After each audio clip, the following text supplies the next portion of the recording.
নমস্কার বন্ধুরা, আমি সোনালিস কিচেনে আপনাদের অনেক স্বাগত। আজকে নিয়ে হাজির হয়েছি দই লস্যি, যেটা গরমে কম বেশি সবাই খেয়ে থাকেন। চলুন দেখে নিই আমি কিভাবে তৈরি করি। 500 গ্রাম টক দই নিয়ে নিয়েছি। এখানে নিয়েছি 500 গ্রাম টক দইয়ের জন্য এখানে 5 চামচ চিনি নিয়ে নিয়েছি বড় চামচে, আর আইস কিউব নিয়েছি কিছু। আইস কিউবের জায়গায় আপনারা ঠান্ডা জলও নিতে পারেন। এবারে আমি এই দইটা একটা মিক্সিং জারের মধ্যে দিয়ে দিচ্ছি।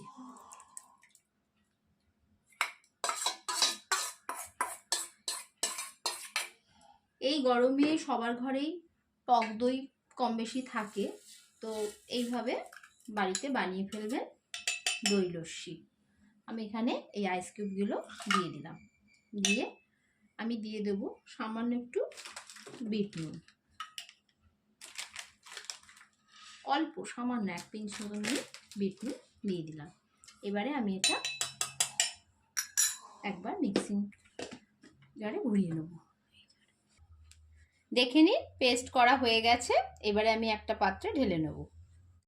এবারে আমি গার্নিশিং করার জন্য এখানে কিছু কাজু আর আমন্ড বাদাম পেস্ট কুচি করে নিয়েছি, এভাবে ছড়িয়ে দিচ্ছি। আর ওপর থেকে একটু চকলেট সস আমি দিয়ে দিচ্ছি।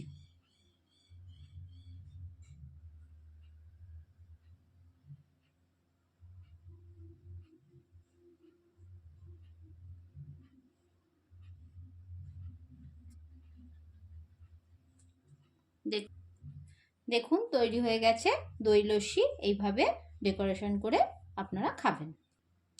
এই গরমে দই লস্যি বাড়িতে একবার অবশ্যই ট্রাই করবেন, দেখবেন সবারই আশা করি ভালো লাগবে। যদি ভালো লাগে তাহলে আমার চ্যানেলটি সাবস্ক্রাইব করবেন, লাইক কমেন্ট শেয়ার করবেন। দেখা হচ্ছে পরবর্তী ভিডিওতে। নমস্কার।